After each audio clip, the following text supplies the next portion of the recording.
राम राम। ओम नमः शिवाय। कहते हैं हम कितने भी जन्म ले लें,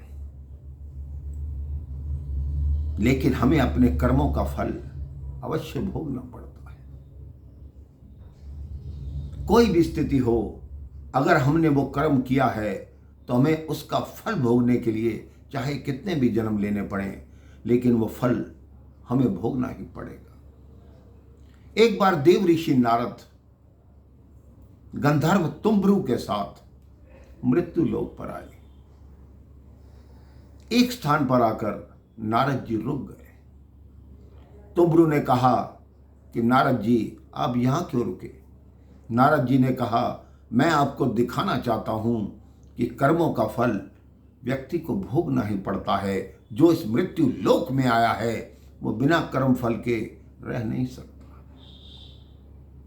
उन्होंने देखा सामने एक किराने की दुकान है और उधर से एक कसाई 25-30 बकरे लेकर उस सड़क से निकल रहा है। उन 25-30 बकरों में से एक बकरा उस किराने की दुकान पर गया। उस किराने की दुकान के बाहर मोठ की दाल की एक खुली बोरी रखी थी। उस बकरे ने उसमें मुंह मारा और थोड़ी दाल खा ली। अंदर से दुकानदार भागता आया और उस बकरे को 2 लाठी मारी और कसाई को बोला जब इसकी गर्दन काटना, जब इसे काटना, इसकी खोपड़ी मुझे देना, क्योंकि इसने मेरे मोठ खाए हैं, मैं इसकी खोपड़ी में से मोठ निकालूंगा। नारद जी बड़ी जोर जोर से हंसने लगे। तुम्बरु ने कहा कि आप हंस क्यों रहे हैं?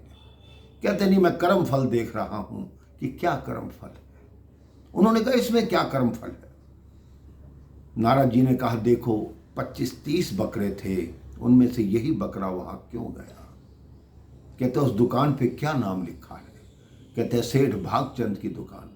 कहते सेठ भागचंद ये वही बकरा है जो अपनी दुकान समझकर वहां चला गया और मोठ की बोरी में मुंह मार दिया। जिस बेटे के लिए इसने दिन रात मान्यता मानी कि मेरा पुत्र हो जाए, पुत्र हो जाए, उसी बेटे ने 2 लाठी मारी और इसी की खोपड़ी काट के अपने पास रखना चाहता है। तो नारद जी ने कहा पुण्य कभी दगा नहीं देता और पाप का कोई सगा नहीं होता। इसलिए अपने जीवन में ये नियम बनाइए कि हम पुण्य करेंगे, पुण्य ना भी कर सकें तो पाप मत करें। किसी की अच्छाई नहीं कर सकते तो किसी की बुराई मत करें। किसी को खुश नहीं रख सकते तो किसी का मन मत दुखाएं। आपकी वजह से अगर किसी की आंख में अश्रु आता है तो आपके लिए बहुत बड़ा पाप है। अगर आपकी वजह से किसी के चेहरे पर मुस्कान आती है वही सबसे बड़ा पुण्य है। मानवता ही सबसे बड़ा धर्म है और कोई भी धर्म मानवता से ऊंचा ना है ना होगा। तो मेरे भाई बहन अपना जीवन मानवता की सेवा में लगाइए। कोशिश करिए कि सब खुश रहें, सब व्यस्त रहें, मस्त रहें, अस्त व्यस्त मत रहें। राम राम, जय श्री राम। ओम नमः शिवाय।